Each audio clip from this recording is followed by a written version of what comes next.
viewers, racing is about to start. We're going to start off with the FX for women. Over to you for the start, Andy.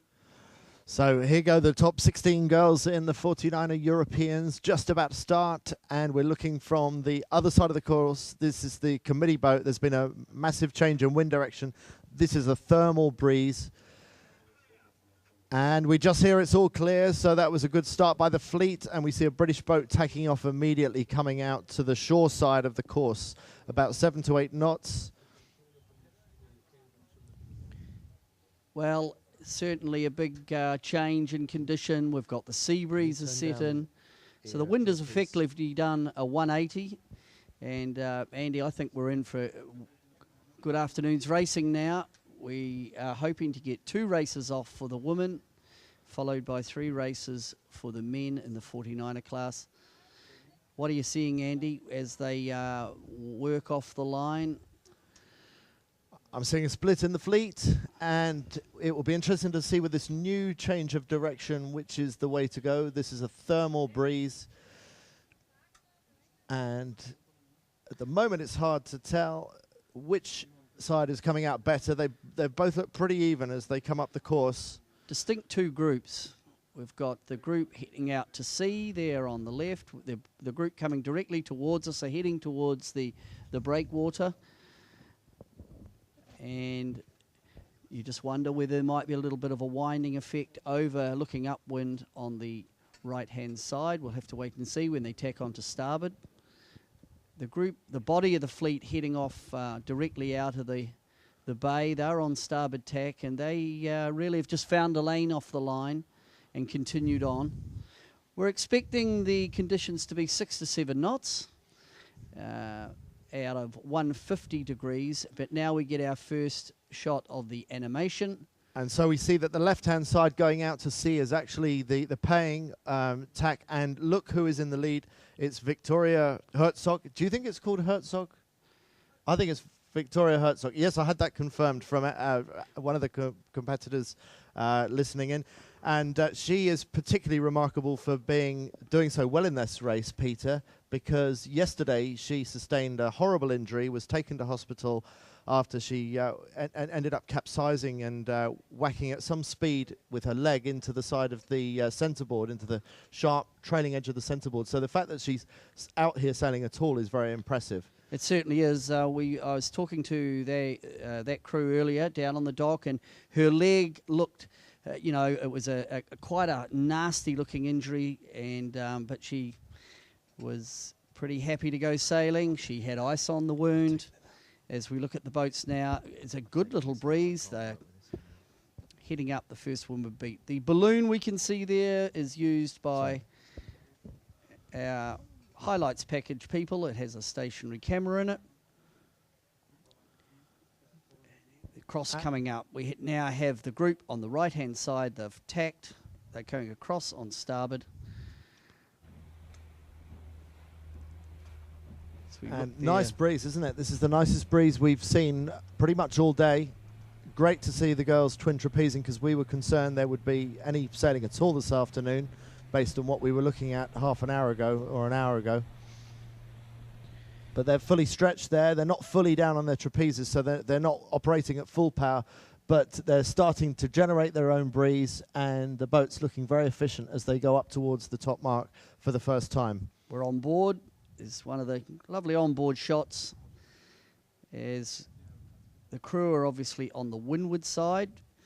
We're looking down towards the leeward side, or that's away from the wind.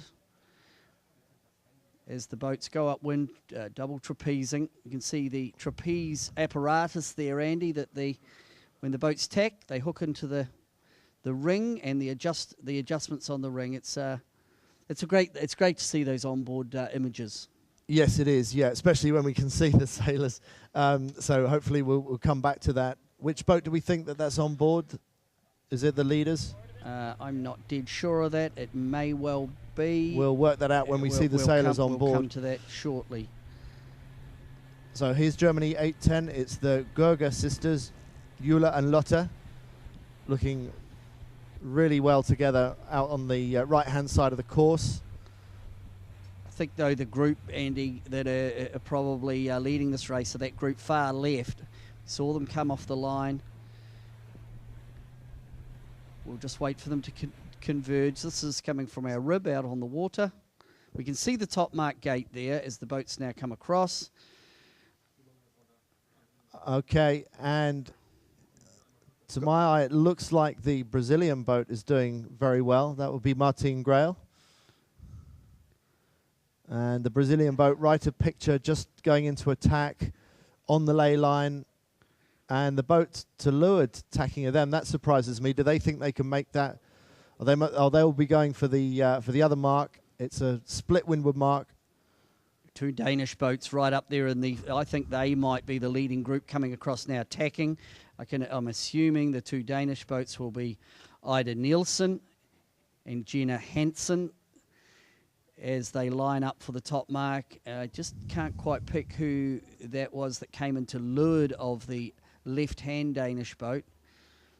We're at the extreme of our lenses, the coverage, and we go back on board. What a lovely shot. Can you pick out who that is? I think it might be the Danish crew. It is a Danish crew, but they're not wearing the yellow jersey, so I'm wondering if that means that they are not actually the series leaders.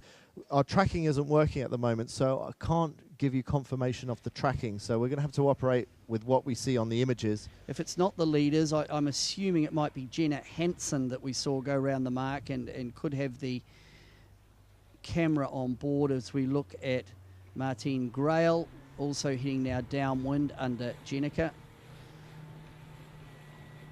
Martine Grail being the daughter of Torben Grail, 5-time Olympic medalist. So a Brazilian sailing dynasty there being continued. It's got to help to have that kind of experience in the family. Often see it, don't you, that these families, you see the common names coming out, and certainly Torben Grail's young daughter, Martine Grail, here as we look at her jibing, now heading down on starboard, down towards the bottom mark. Pretty short course. It's only going to, we're doing 2 laps. And the target time is just on 20 minutes for this first of the women's racing in the FX today.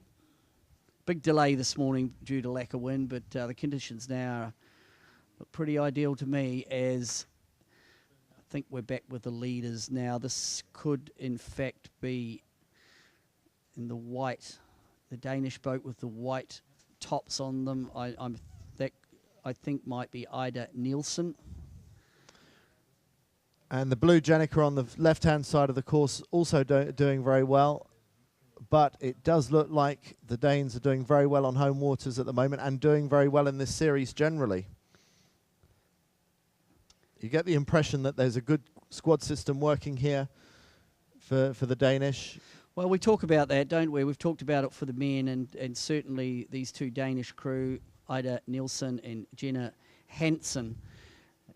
I assume they're training partners, as they improve and they get more competitive, they're very competitive. They actually rise and rise above the rest, and it's the two red spinnakers from Denmark that are dominating this one.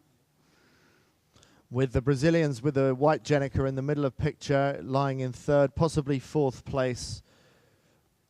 Trying to identify who the blue Jenica is. Look at the difference in speed here.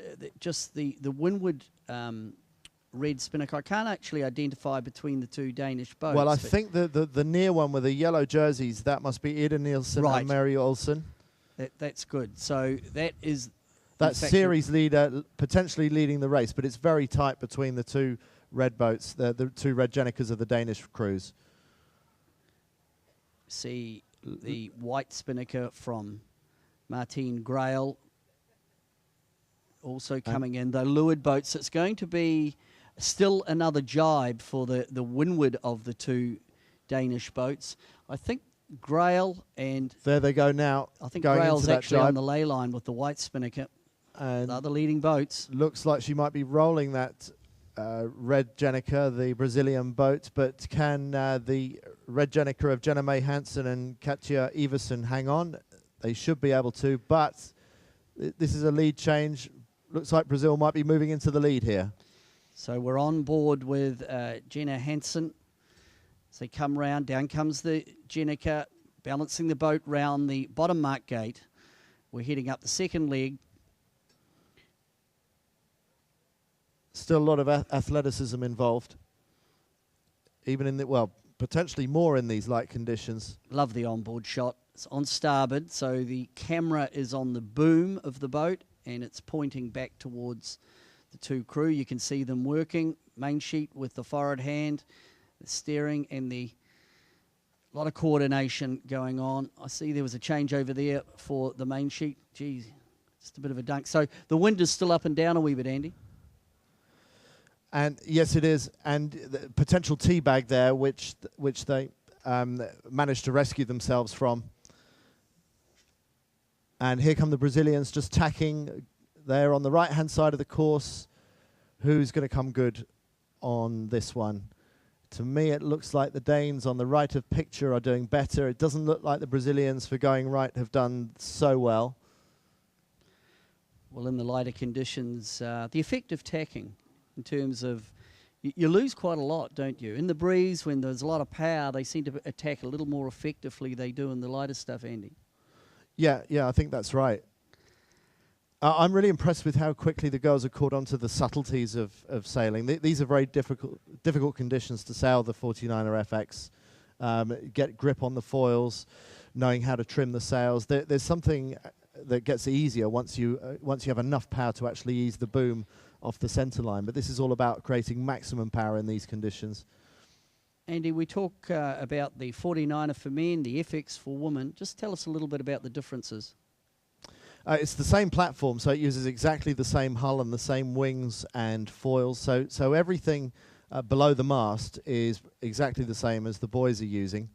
But then you go to the rig, and it's a brand new rig, and it's a scaled down version of what the boys have, so that it's a square topped mainsail which provides a lot of power, but it's also a flatter Jenica than the boys have. The Jenica for the 49er that the boys use hasn't really changed in 15 years, and it's quite a full design, which means that it gives you a lot of power in these kind of conditions today when you're looking for full power in force 2 to force 3, but it also starts to reduce in efficiency as the boat starts going fast in strong winds.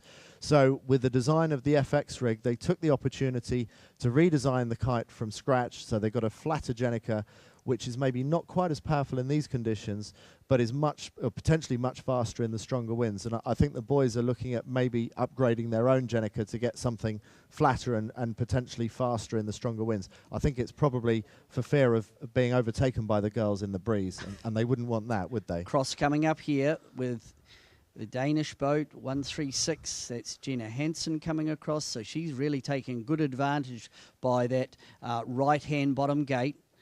And second, we will have Martine Grail from Brazil. Third, Ida Nielsen, who's the current regatta leader.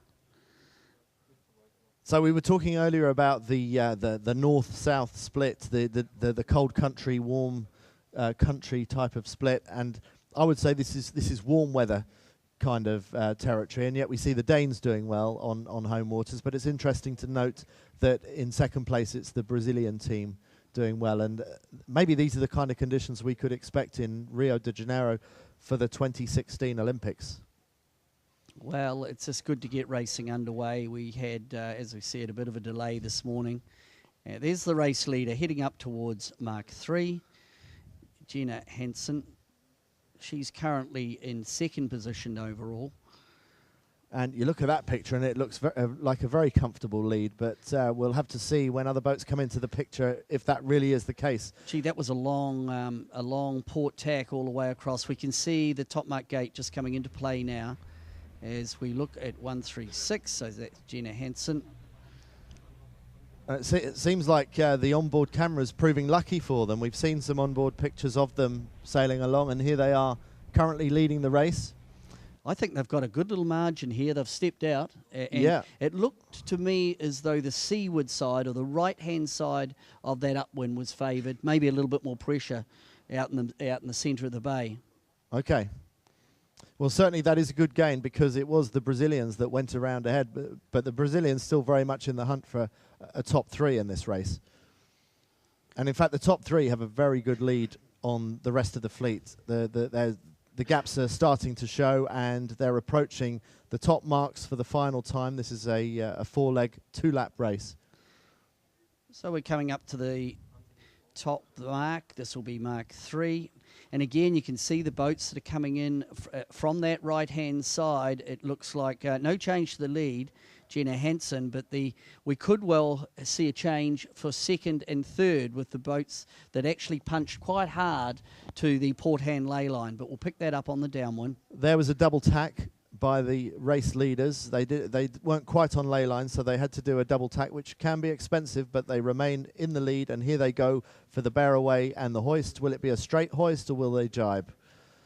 Looks like it's going to be a straight set, so off they go, Jenica in hand, using some builder's gloves, I see, which is what are very popular these days. They only cost about a pound or two in the if you buy them online in bulk. Certainly in these big regattas, it's important to look after your hands, isn't it? When you're dealing on the skiff, dealing with so many ropes, get a cut or a hand injury, it really can handicap you. You can really mash up your hands very quickly in the crewing job. You see some of the skippers not bothering with gloves because they some would say they have the easier job on board. Sure they do.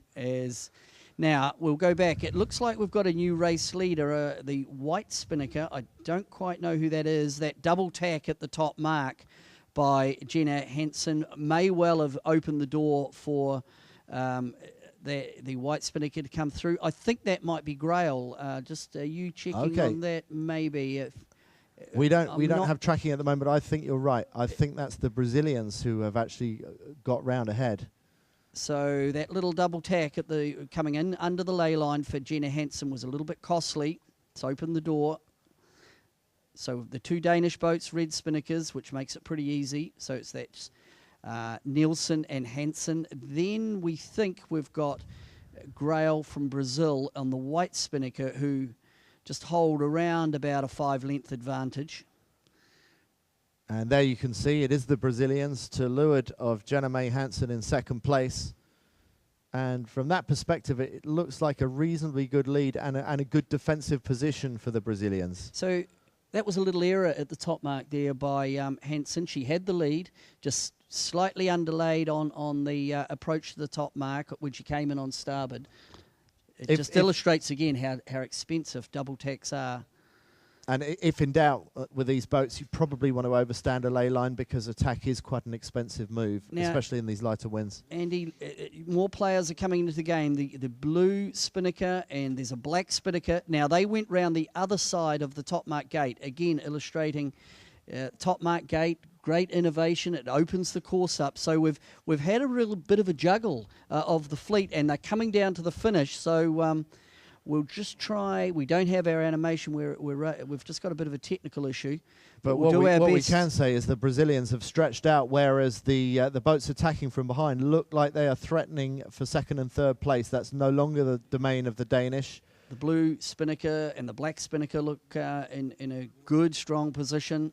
We're just straining our eyes to try and... Oh, it's the New Zealand pairing of Alex Maloney and Molly Meach. That's a good comeback, and currently they're in third place. But valuable points when you can move through the fleet, especially with the calibre of the fleet. So it looks like the New Zealanders and the Italians are threatening to take second and third place.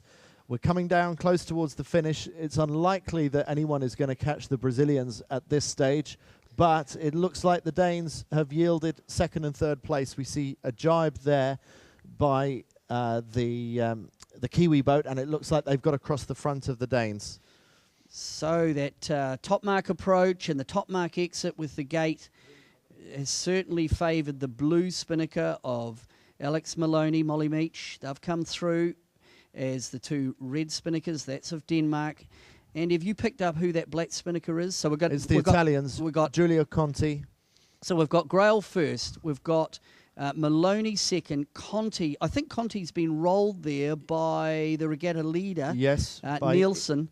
So really swapping places coming down to the finish. But we have a leader, we have a winner of this race, and it is going to be Grail coming down. Are they? They're over just the going out of line? picture now, but they will be crossing the line fairly soon. And look how effectively the Danes have got back down over the top of the Italians. And can they steal back second place from the Kiwis? So coming down to the finish, that is Grail goes over first. Valuable points. And coming into picture soon, we'll see the answer for who is second and third. It's been very close, but who's going to actually pull through on this one?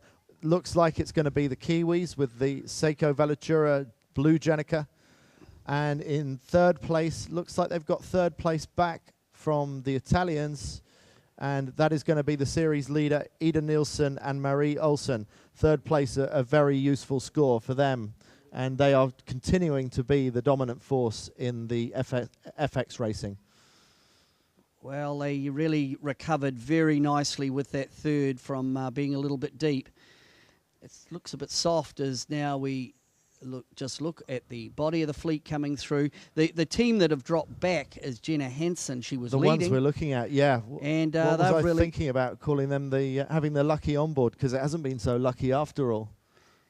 So they led. They sailed the first half of the race brilliantly, but I'm afraid top mark approach, it all came unstuck a little bit. Well, we didn't have the wider perspective when we saw that on board of the double tack, but you can't help thinking that manoeuvres like that wouldn't have helped them. As the fleet come down through, there's GBR. Can you make out that one, Andy? I think that was Kate McGregor and Mary Rook. Kate McGregor. Two match racing sailors that have made the transition to the 49er FX skiff in the last few months. And they just scraped into the top 16, so that's actually a pretty good result for them. Very different results to the conditions to what we've seen on previous days, isn't it? So there's some German boats coming through, and American boat, that will be Anna Tunnicliffe, the gold medalist in the laser radial from 2008, who said earlier today when we were speaking to her that if we want any entertaining moments for the TV footage, we should just watch their boat handling. She doesn't rate their boat handling terribly highly at the moment, but knowing how determined she is, that won't be the case in another year's time. Well, she's an amazing athlete. She does, what is it, CrossFit? CrossFit you call it? Yeah. She's got a big competition coming up? The CrossFit World Championships coming up in 2.5 weeks' time, where you do lots of press-ups, lots of pull-ups, and lots of horrible torture chamber kind of stuff, and you get points for how many of each of these you can do. And I think she's gunning to win the World Championships in CrossFit, so she is phenomenally fit. And she was telling me you've entered as well. I've been entered, yeah. I think you entered me, Peter, but it wasn't my choice. Oh, dear. Well, that brings that first race fascinating. Big moments for me, Andy. One, I think Jenna Hansen, well, three really. Jenna Hansen made a couple of errors. The top mark, underlaying the top mark, was costly. Ida Nielsen was back a little bit under pressure. Nice recovery in terms of the points accumulation to get a third. And then a come from behind from Alex Maloney and Molly Meach from New Zealand to come up to third. They were my highlights for that one. But the winner is from Brazil. That's Martine Grail. A very solid race, and they look to have good pace. Yes, they looked comfortable in those conditions, didn't they? But I thought that was going to be a Danish 1-2 for a while. Yep, I did too. But in these conditions, they just came a little bit unstuck. We are just trying to tee up an interview. We'll go out on the water. I believe we've got an interview from the New Zealanders. We'll just try and get out there nice and clean. We're just trying to get Ben to do an interview for us. I'm looking over my shoulder. Are we good to go? Over to you, Ben. Nice. Okay. Hi, we're here with Martine Grail and Kaina Kunz of Brazil, race winners. Tell us, Martine, what was the key to victory for that one? Well, it wasn't ready in time. I think we did a lot of good races this championship, and I think we didn't do any big mistakes, so we managed to had nice, clean win through all the race, and we got the result of that. This sea breeze, it's new and it's fresh. What are you noticing on the race course? It's much better. We could think about all the puffs coming, and it's equal. It's not yet like yesterday that was like one puff coming on the other side. And yeah, actually, we think yesterday was a really bad situation for races. I think I've talked to all the girls who raced yesterday, and none of the girls and none of the boys I talked to they liked, because it was extremely. We were feeling like goofs in the water, because we were falling on the water and having to do like strange tacks and jibes, and like didn't know how to sail. So I think we had a little bit of bad feeling about yesterday, but that gave us inspiration for today. Yeah. Well, clearly you're off to a good start. Good luck the rest of the way. thank you. Thank you. Back to you guys in the studio. Thank you, Ben. I'm juggling my hands here, talking to race officers, and Andy, that was a nice. That was Grail, Martine Grail. Gee, she looks like a mother, doesn't she? I mean, Torben Grail's lovely wife, and Martine looks so much like a mum. I thought, man, I'm seeing double. Well, good for them. And now I've just been speaking to the race officer, and they're about to start as soon as possible again.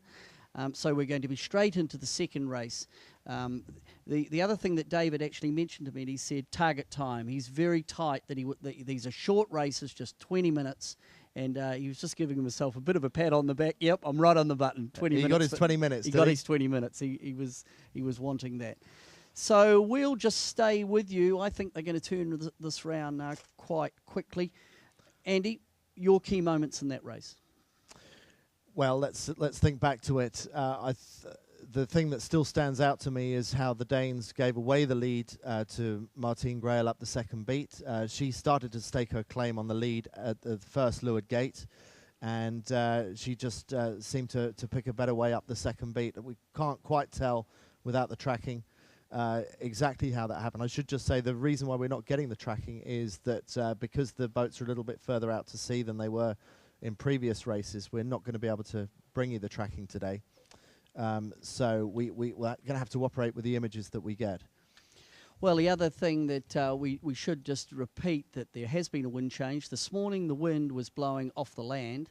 Now it is blowing from 150, which is really just a very quiet, southeast sea breeze that's coming in. It's about 6 to 7 knots. They are trapezing upwind, so they're powered up. And really it's pretty perfect conditions. It's steady, isn't it? It's light, but the wind isn't moving around. For me in that one, it looked like the right-hand side of the course had a bit more breeze. So that's the open side. Over to where we are, you can see behind us, we're quite close to the shore. Even right behind, you can see it's a wee bit glassy next to the seawall here. So, of course, the coaches and the sailors will have figured out pretty quickly where they want to sail on the course. But it looked to me that right-hand side was quite strong. A lot steadier than it was yesterday. It was much more opportunistic, as we described it yesterday, where you picked your moments. That there should be a much better pattern that you can pick out today. So maybe boat speed will come into it a little bit more today. Your thoughts, the top mark gate? I mean, we really seen it. It came into play in that game, didn't it? With the boats that went round the left hand, they were the winning group.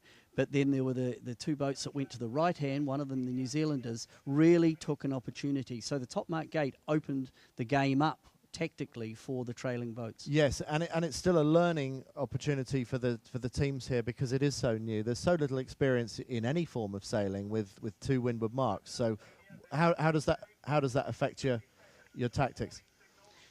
Okay, I'm just getting a signal here from David James. We've got 30 seconds before the warning signal. So we're going to stay with you. We're back in sequence, and we will just chat a little bit. We'll talk our way through this one. So we'll watch the whole of the pre-start. Now, Andy, just in terms of pre-start, seeing we're here, what are the sailors thinking about in terms of setup when we hear the countdown from the boat? What are they thinking about? They've got 4 minutes to go. So 2 laps. We've just heard that from the course. the thing I would want to know is I'd want to be getting my transits, which means you go to one extent of the line and you sight back down the line and look what you can see on the land. Can you see any land features or anything that you can use to gauge where you are on the line? Because remember, when you're crossing the start line, there isn't a dotted white line in the water. So the sailors are using their skill and judgment to work out how close to the line they are. If you cross over the line, we know that you then have to recross and restart, which is extremely expensive, very difficult to come back and get a decent result. So first I'd want to check my transit so that I could get the front of my boat, the bow of the boat, as close as possible to the start line at start time.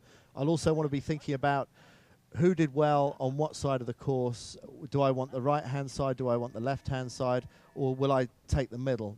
Marcus earlier today mentioned that bubble that you get in light winds in the middle of the start line. You tend to get the wind blow over the top of a bunch of boats when they're all bunched together. So if you come out the middle of the line, there's a danger you won't have as much wind as the boats at the edges.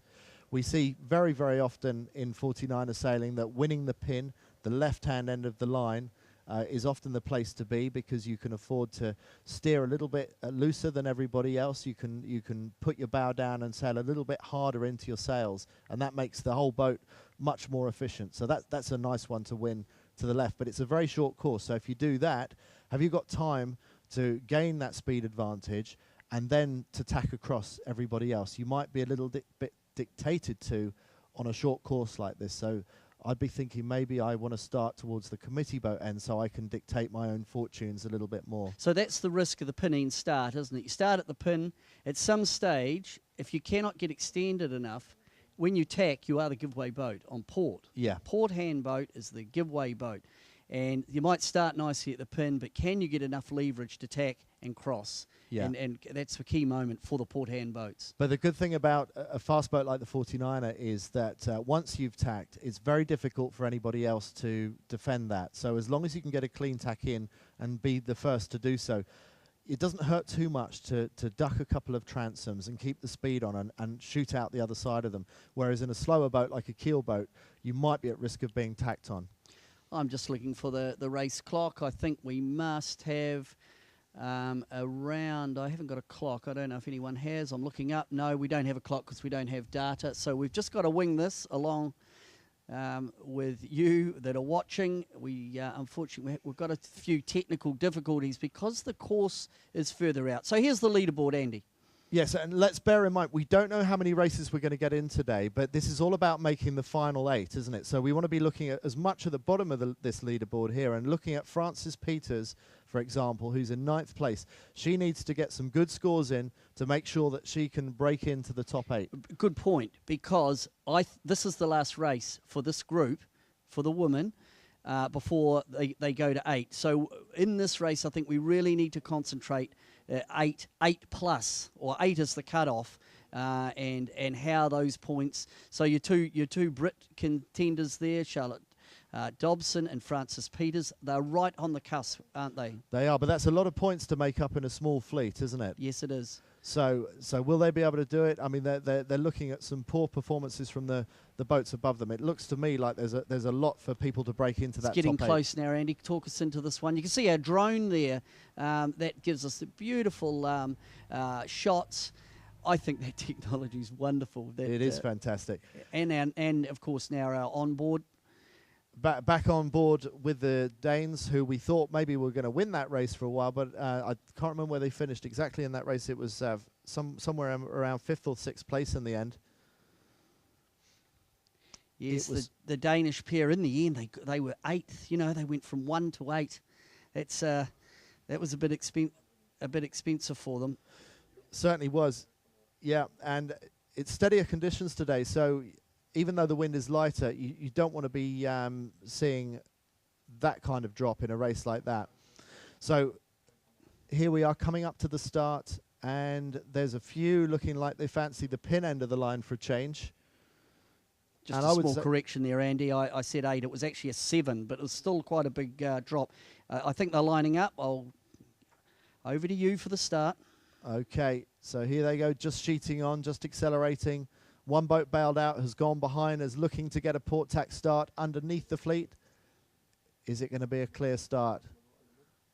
Very congested at that end. Somebody felt they needed to go back round again. Looks like it might have been either a Dutch or French boat. Germans also going back. 3 Danish boats at the windward end of the line. How significant is that? Makes you wonder, doesn't it? But someone else, another German boat turning back. So is it going to be I think a it might be a general. Well, they're pouring back behind the line, I think. We've just had that confirmed. That was a general recall. So the girls are a little bit naughty in that start, and they are going to have to go back for a fresh start. So we got the call from Principal Race Officer David Campbell-James. Too many boats over the line, general recall, and now they will regroup. What happens now, Andy? What's the procedure once you've had a general recall? Okay, it's rounding up the sailors. These sailors we're looking at should be getting back down to the start because David Campbell-James doesn't have to give them too much time before they get back into another sequence. So he will have flown a flag to say, come back to the start, girls. That's the recall flag. When he drops that, that's generally a 6-minute signal because a minute after that it will be the 5-minute warning signal, the 4-minute preparatory signal. But what we have to watch out for, and the girls will have to watch out for, is will it be a change of colour of flag? Will it be, for example, the death flag, the black flag, in which case I think we're going to see much more conservative starting because if you're over on a black flag start, there's no going back. You're disqualified. You go home. Yeah. So we look out on the committee boat for that once we get into the signal phase, especially at 4 minutes. If we see a black flag on the committee boat, that will mean that rule comes into force. The start line is between the 2 orange flags. You see on the committee boat on the mast, that's one end of the line, and down at the pin end or the buoy end of the start line, that is the pin end. I'm hearing they're coming. We've got the Principal Race Officer talking to us, coming up to 4 minutes. So he's really sped it up, Andy. He's got a lot to fit in. Straight into 4 minutes. I mean, this is quick fire stuff. The original aim of today was to have four races for the girls, 4 races for the boys, but here we are at 4:30 in the afternoon. We're making the best of a sea breeze, but there's a lot to fit in. So we have this race, and then we have 2 men's races. That's the goal. 2, you'd like to get to 3. I've got another question for you. Electronic starting line. It just seems, given the technology that's available today, how long do you think it will be before we go to an electronic starting line? Because that's the countdown for the warning signal. What are your thoughts on electronic line, Andy? Well, interestingly, I do a little bit of sailing in a keelboat called an SB20, and I hear now that we're allowed to use GPS to ping our position on the line. Earlier I was talking about transits and using line of sight to tell where you are on the line. Apparently now in the SB20 3-person keelboat, you can use GPS to help ascertain where you are on the start line and use it as a starting tool. Now, if we have the confidence as sailors to use that technology for ourselves, that means that we should be able to invest that confidence in a race committee to use the same technology. So then perhaps we will be told via GPS through and by the race committee whether we are over or not based on electronic technology. I don't know if I entirely like it because I like the skill of conventional starting where you have to use the skill of your eye and the skill of your judgment to know how close to the line you are and whether you're over or not. So you are of the Flintstone generation. That's the thing. So I'm maybe not really the person to ask. I'm with you. I just think though the whole debate, to me the premature start debate in Olympic type sailing and 49er type sailing, it's a brutal penalty for a very, in my mind, quite a small misdemeanor. And if there was an electronic way of signaling to a boat that they're over the line that they can go back, I think that's something to be explored. I think you're probably right. I guess I was talking more about whether you can whether you're allowed to use it as a competitor. You're talking about it as a race management. So, yeah. I'm coming from. Yeah. Well, of course, starting packages have been used for a long time in big boats, and they are hence why you see such brilliant starting. But here we go. I think, Andy, I might just come to you again for the start. I don't think there's too long to go. Well, I didn't manage to see what colour flag they have up, but that is crucial for the kind of start that we're going to see. And I suspect with the tight race schedule and David Campbell James being the no messing kind of guy that he is, that he's probably gone for the black flag. I think I can see a black there, maybe. Yes, I can. I can see a black immediately behind the yellow. So if you're over in this one, you go home. Yes, so we're going to see a lot more hanging back this time. Interesting to see the American boat on the far right of picture on port tack. What do they have in mind? Are they going to go for the port tack and try and get across everybody? That would be a highly risky maneuver. Boats hanging back a lot more. German boat just to the right of the picture, just jostling for position, trying to stay in that front pack. But if front pack means being over the line, you really don't want to be there. Better to be second row and know that you're still in the race and not disqualified.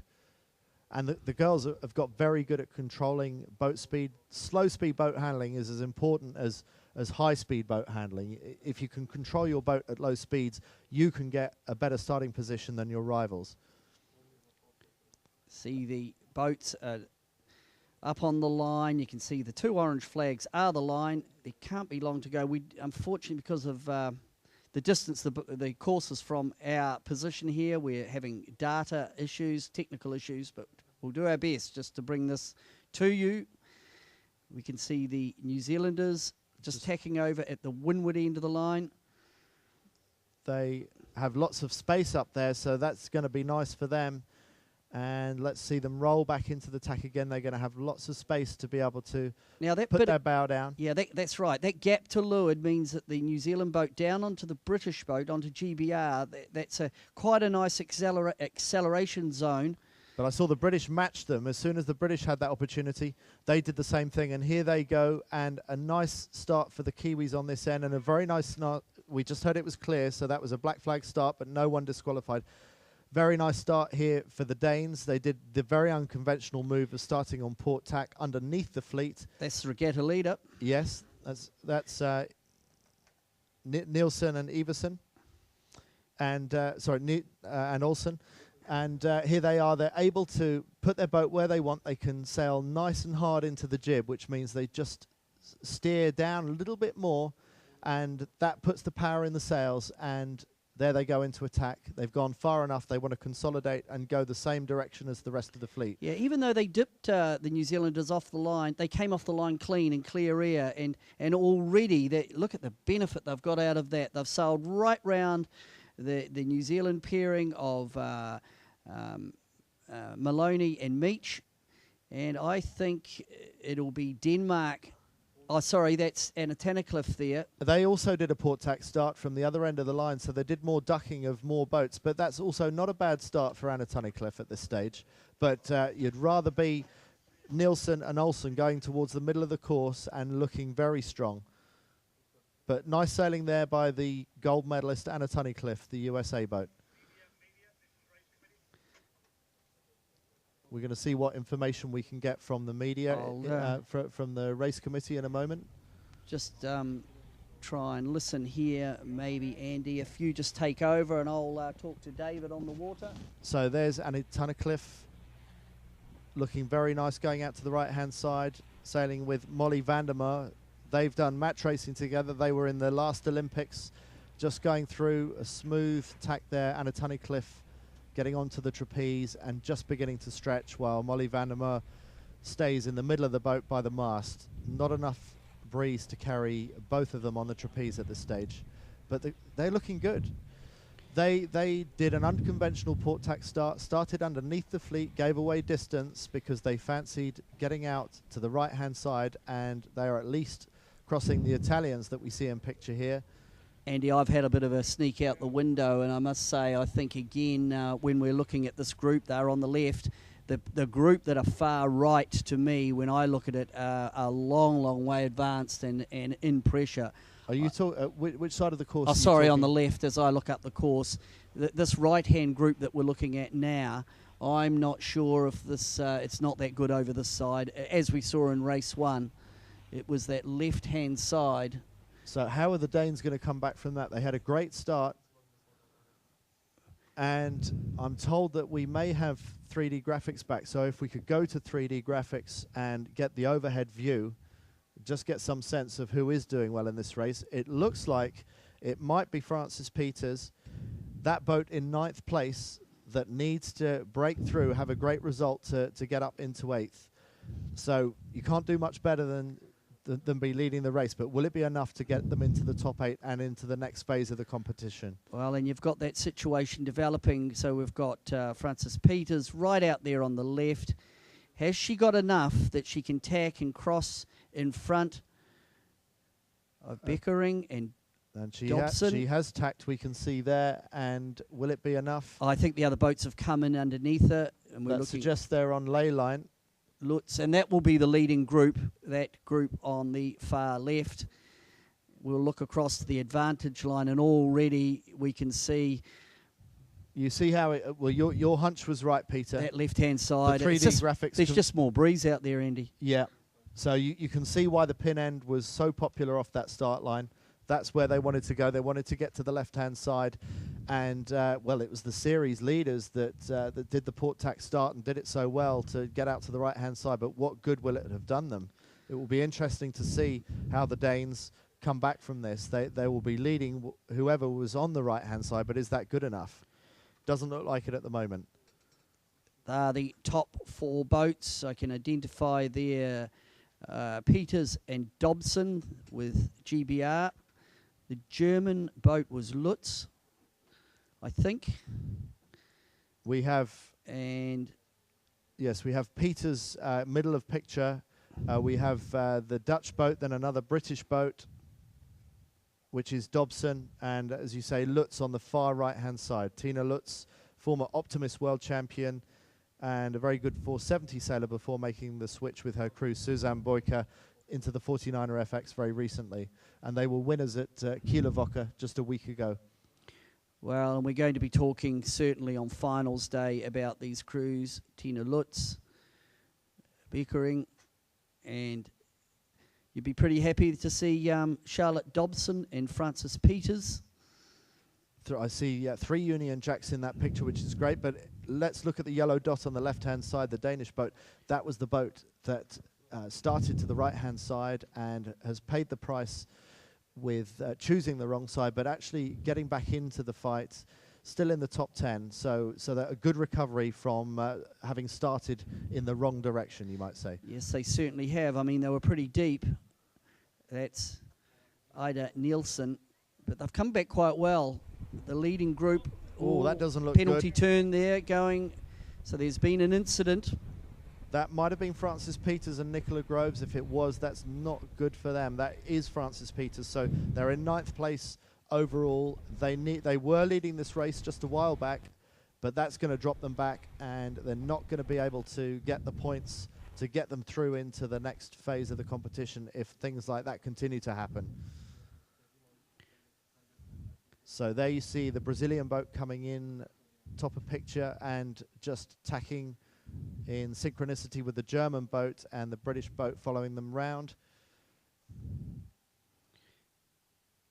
We can see the let's go to the overhead view on the 3D graphics and just see how things are shaping up. It looks like it's going to be Charlotte Dobson from Great Britain who's in the lead at this stage. Possibly it's the Dutch, Annemieke Beckering, and Tina Lutz went round the other mark but did a jibe set, and they're all going out to sea. So what they liked on the way upwind, they liked on the way downwind too. I think there's a bit of a geographic thing going on here with the sea breeze. It runs. Maybe if you pull back, I'm not sure if you can pull back on the animation and we can see the effect of the breakwater. I'm just trying if we can pull back. Here we go. So you can see there on the right-hand side, if we just go further back, and we can see the effect of the breakwater and the port on the right-hand side. It's having I think a shadowing effect, Andy, on the course. You could well be right. You could well be right. A little bit of a replay getting it up to the top mark. What can you tell me about Charlotte Dobson, Andy? Where does she fit into the GBR program? She was one of our top laser radial sailors, and she quit the laser radial to switch into the 49er FX. So sailing with a crew, sailing in a double-handed boat is a new experience for her. She's already had some good scores on the board in Yeah, she got a second in here earlier in the year and a fifth down in Palmer. So she's certainly starting to push quite hard. I think she's doing particularly well in the breezy conditions. I think that's been one of her strengths so far. So it will be good for her if she can get a good score in here and prove her worth in the lighter conditions as well. So second race of the day for the FX for women. We're on leg 2. We're heading down towards the bottom mark gate. We have seen in the previous race lead changes, and I think we'll see more in this one as we go on board. That's with the Danish pairing. Jenna May Hansen and Katja Iversen. There's Katja Iversen crouching in front of picture, not able to put her full weight on the side of the boat because of these light conditions, but using that step on the inboard section of the wing to trapeze from, giving her a good solid base to work from. And they're constantly talking about what they see, what the next decision is. And here they go for a jibe, putting the kite through. There's the red Jenica being set. And you can see some boats far to leeward of them, so they got some catching up to do to get back into the front pack. We'll just try and get back to the front 3 as they come through. Just a little bit hard to identify again. That's the bottom mark gate there coming. So this is the Mark 2 for women. We've got one more lap to go. It looks like the Dutch that are just going round. So here's the Dutch dropping the Jenica and coming round to the shore side mark. And they've got quite a good lead there. Next and that will be Dobson. Dobson next. Followed by Grail, who won the previous race. She's having a good day. Yeah, she looks like a threat in these conditions, certainly. Martine Grail from Brazil has come and certainly made up some ground on the downwind. I think she was one of the boats that actually went to the other gate marker as well. We see the Dutch front of picture. They've already tacked, so they're putting in a small covering move on the second and third boats. So all the leaders going out to the left-hand side, which is really no surprise, bearing in mind just how handsomely the left-hand side paid on the first beat. Yes, I think you might see a little bit of a one-way track up this second windward beat. It seemed like left was best, as they say in the business. And I almost wondered if the Dutch given away a little bit of distance to go around that mark. Would they not have been better being the lead boat and having the choice of both marks without any bad air to have done what the British have done and booked the left-hand side? It looks to me like already the Dutch have given away a bit of distance to the British, who went straight round the left-hand mark and are making a beeline for the left-hand corner of the racecourse. Yes, I tend to agree.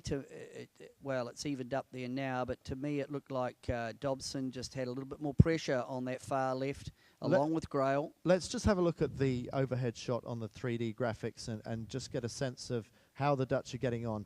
So there are the Dutch on the right-hand side, and it looks like Dobson is making inroads into the lead, and there is a lead change. Oh, or maybe there was a glitch. Maybe there was a glitch, and it's hard to say. It looks like Dobson's track has fallen down for the moment, so we'll have to go off Grail as the indicator.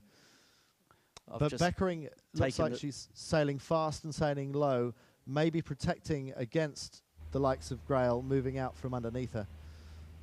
I've just taken the liberty, Andy, while you were doing that, to have a quick squiz out the window, and I think the windward boat has still got the advantage.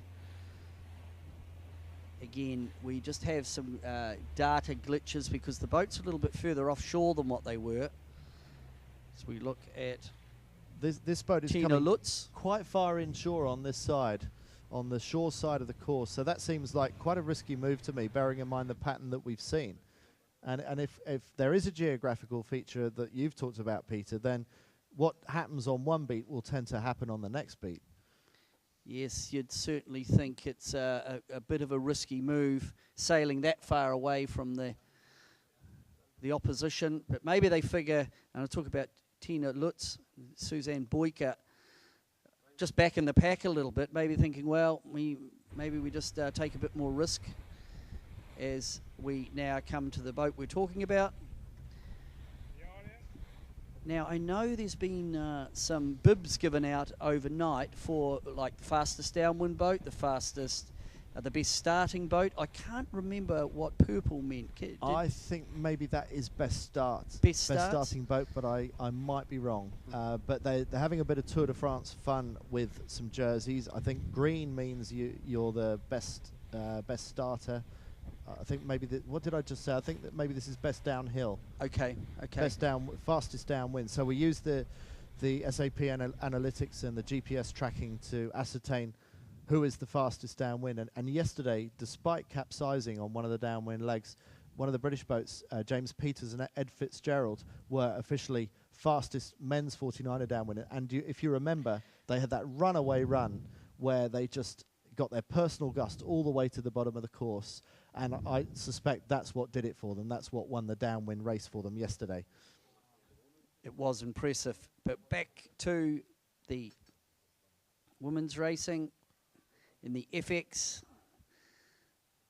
That group that were on the far left have now attacked. They're coming across on port. And the Dutch are absolutely fine, weren't they? We They wondered were. whether not going straight to the left was going to be a dangerous move. Well, actually, it's been fine, and I would say they may have even extended on the next two boats. But those three boats from right to left, it's the Dutch in first, the British in second, the Brazilians in third. They look like they have quite a jump on the rest of the fleet.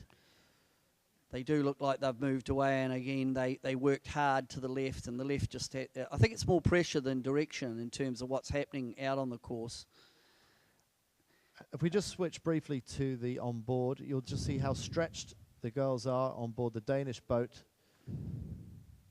And there they are at full stretch, not fully down on their trapeze. They've actually got their trapezes adjusted fairly high, but there is a fair bit of breeze out there. That's good enough to have a decent race. So we're on board with Jenna Hansen. Just using the leverage to keep the boat flat, generating that into righting moment, which gives you the power, gives you the speed. Just pulled herself a little bit higher on her trapeze there, did the skipper Jenna Hansen.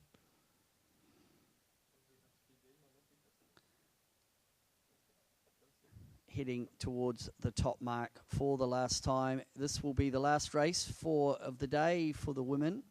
And after that, now, Andy, we probably need to start concentrating in terms of the finish on that top 8 cutoff, because that's critical, isn't it? It is, but we are getting close to the top mark, so it would be nice to go and have a look at the 3D graphics and get a sense of how the boats are doing as they approach the top mark.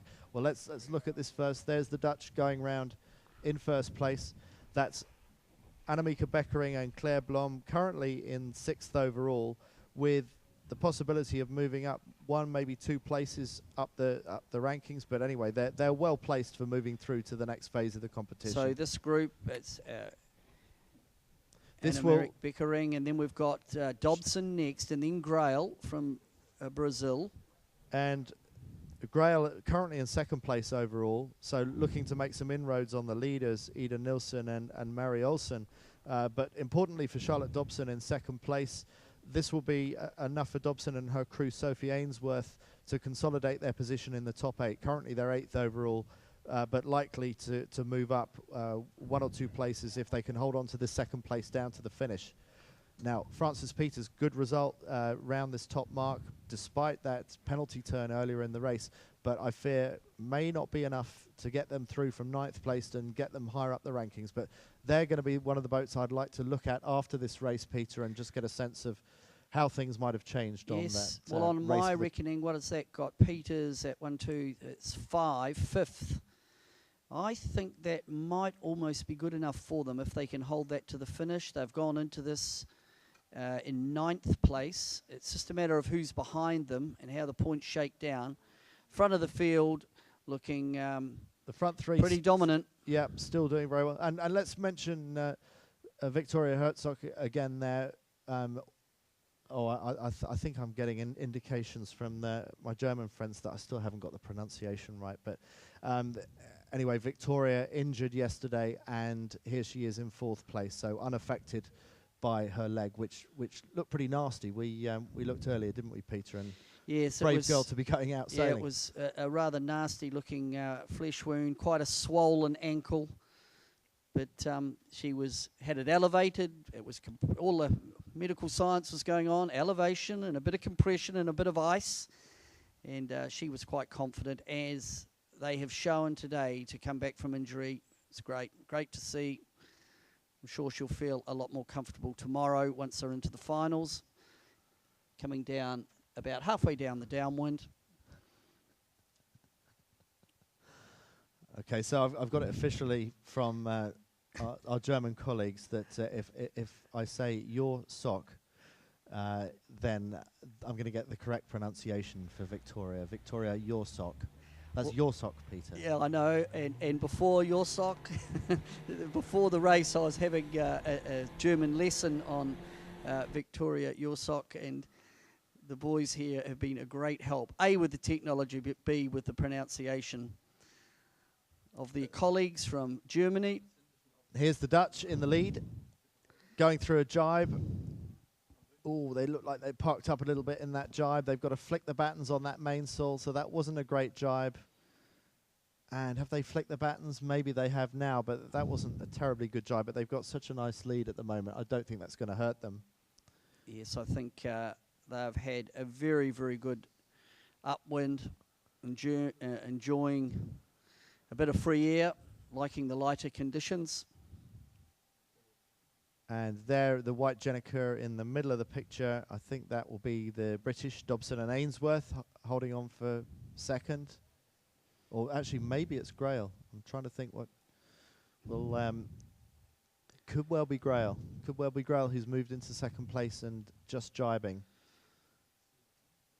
If we can just go back to the 3D graphics.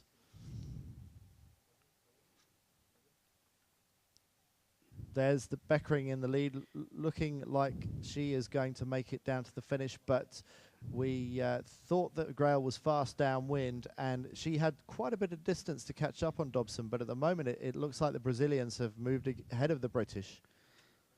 Yes. So very, very close on points. And there's Tina Lutz in fifth. I feared that going up the right-hand side of the track might have caused her problems, but they've come back from that well. So Germans in fourth and fifth, but here go the Dutch, winning that race and securing their place into the next round of the competition. So now we will just monitor as the boats come through. Probably of greater interest is who gets the lucky number 8 spot, currently held by Charlotte Dobson. I think she is going to move up the leaderboard a little bit with her positioning. Well, let's just wait for a few more boats to finish. When we've got the bulk of the fleet finished, let's take a look at that leaderboard, Peter, when we've got finish places confirmed in this race. It's a Germany 712. That is Victoria Jorsock with Annika Lorenz. And then coming over, that's 161 Tina Lutz, who we thought had not done so well on this right-hand side, but she knew a hell of a lot better than we did, Andy. It came good for her. It wasn't all about the left after all, was it? It was up the first beat. And you see the battens haven't flicked there, but they're jibing back again. It's really important when you jibe in light winds that you look up at your mainsail. Sometimes you're not even aware that the battens haven't flicked across, and you can be really slow for a while and wonder what's going on. And sometimes you forget to look up above you and see that the sail hasn't switched to the other tack. So the boat's now just coming through.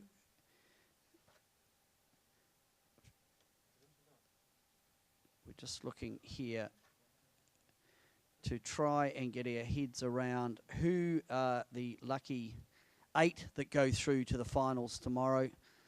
Not sure if you've got any data yet. Maybe it's still a little bit early. We can see it's light conditions. The other boats that are on the water, you can see, are the 49ers. That's the Gold Fleet for men. We'll be covering them very shortly as the fleet come through.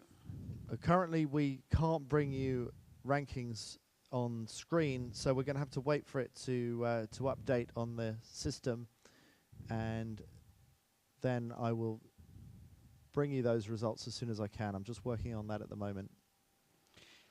So coming through the line now, we have the Italians and the Danish team.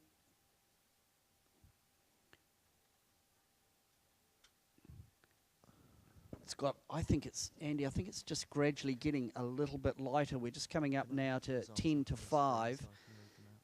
We didn't get racing to around coming up, what was it, on close to 4 o'clock.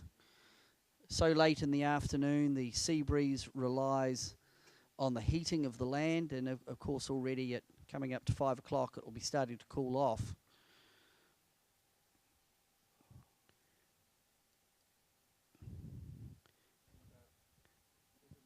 We're just trying to get our heads around here the points, and I'm just hearing behind me we might be able to go back out onto the water. We're standing by to go out to Ben, who has got a crew waiting to be interviewed. Let's go out to Ben for another nice interview. Hi there, we're here with Anneke Beckering and Claire Blom from the Netherlands. Tell us, how did that race go? Yeah, last race went good. It was a little bit more stable than this morning when there was no wind and shifty and gusty, but now it was pretty filling in, and it was a nice race for us. What was the key to victory? Well, we had like a pin and start, so we could have a free lane all the way up, and then we were quite fast today. So we went to the left, tacked off, and then kept our free lane all the time. So that, I think it was key. Just be fast. Okay. Well, good luck with it for the rest of the way. Thank you very much. Back to you guys in the studio. Well, thanks, Ben. We just had a little bit of a glitch there. With we're at the extreme of our coverage. The course is a little bit further out, and Andy, that's why we're having a few technical issues with data. And poor old Ben there sounded a little bit croaky because it's just we're pulling the rubber band rather taut. But that one, what were your impressions of that race? It was sort of, again, it's a bit of a pattern, isn't it? The right-hand side, the left-hand side looking up the course is pretty strong. Although Lutz on the second beat there's still a little bit in the offering if you're brave over here towards the construction and the pier. Yeah, it wasn't as left-hand sided as we thought, but it did seem like the first beat it was all about the left, and then there was something a little bit more to play with on the right-hand side. But the boat that's impressing me the most in these conditions is the Brazilian boat sailed by Martin Grael and Kahena Kunze, and they've got a first and a second in these lighter conditions. So while we can't bring the scores back up on the screen, I've got some scores here. They are provisional, but it's still the Danes in the lead on 61 points. But the Brazilians, Grael and Kunze, have closed the gap with that first and second. They're now on 72 points. And you wonder if we have another light wind day tomorrow in the finals, will they be able to close the gap on the Danes? Because they look like the strongest team in these lighter winds. Let me just talk you further down the leaderboard. It's all about the top 8 now, remember. It's the Kiwis still in third place, Alexandra Maloney and Molly Meach. Then Jenna May Hansen and Katja Everson from Denmark in fourth place. In fifth place, the Dutch, who just won that last race, Beckering and Blom. In sixth place, Giulia Conti and Francesca Klapic from Italy. Seventh, Tina Lutz and Suzanne Boyka from Germany. And in eighth, with that third place in that last race, Charlotte Dobson and Sophie Ainsworth from Great Britain. So they hold their eighth place. They've moved closer on the points, but I'm afraid the other British team, Francis Peters and Nicola Groves, in ninth place. So at this stage, unable to move forward in the competition. It's pretty tough, isn't it, getting ninth when you end up in this phase of coming down from 16 to 8. If you're 8th, you have an elation. If you're 9th, it's you'd be a little bit sad, and certainly for Peters, she'd be a little bit disappointed with that. This morning, though, when you and I were speaking to her, she was not overly confident. She was talking about winning the Youth Worlds here in Aarhus when she was in the GBR youth team, but she said the conditions were completely different. It was blowing quite hard. She sounded like she had good boat speed, clear off the line, starboard, roll of fleet. It's a bit different to that now, isn't it? Yeah, it is. It is. I just think she was a class act in the 29er. She was able to beat pretty much all the boys, let alone beat the girls in the 29er. So very good boat handler, very good speed merchant in the 29er. That will stand her in good stead in very similar kind of sailing that you see in the 49er FX, but it's still early days.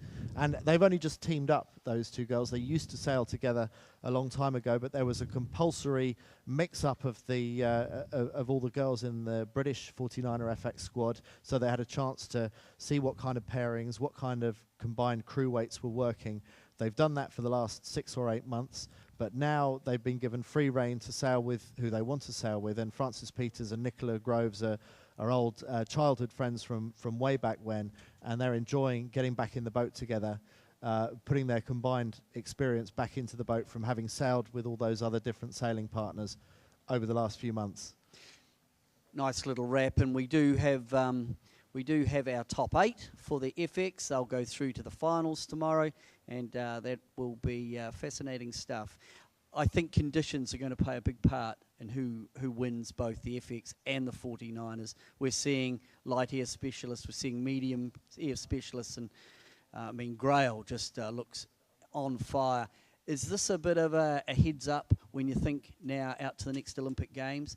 Obviously in this light to moderate tricky stuff or sea breezy type conditions, it suits that silky smooth Brazilian style. Yes, I would think these are pretty good test conditions for Rio, what we're seeing today, and so that bodes well for the home team of Martina Grael and Kunze. Great sailors today and very consistent in some very tricky conditions. We're going to get the 49er men up soon, and I'm wondering if your lanky Kiwis are going to be able to hold on to their series lead. No, I think it'll be tough for them. I mean, these are the conditions you don't often get down under. You know, it's more of a fresher condition, but we'll see what happens. So that really leads us nicely. The women now are finished. They will go in and get prepared mentally and physically for tomorrow. We're going to now enjoy, and we're in for some fascinating racing for the Gold Fleet. The 16 men will race 2 races, hoping for 3 if they can fit it in this afternoon. And again, we're down into the really right on the cusp. We're looking for top 8 to go through to the finals tomorrow. We might just take a little bit of an ad break. Won't be long. We'll be back with you shortly. Racing will get underway, I think, pretty quickly. I know the race officer are keen to get going, but we'll be back with you. Just give us a short break.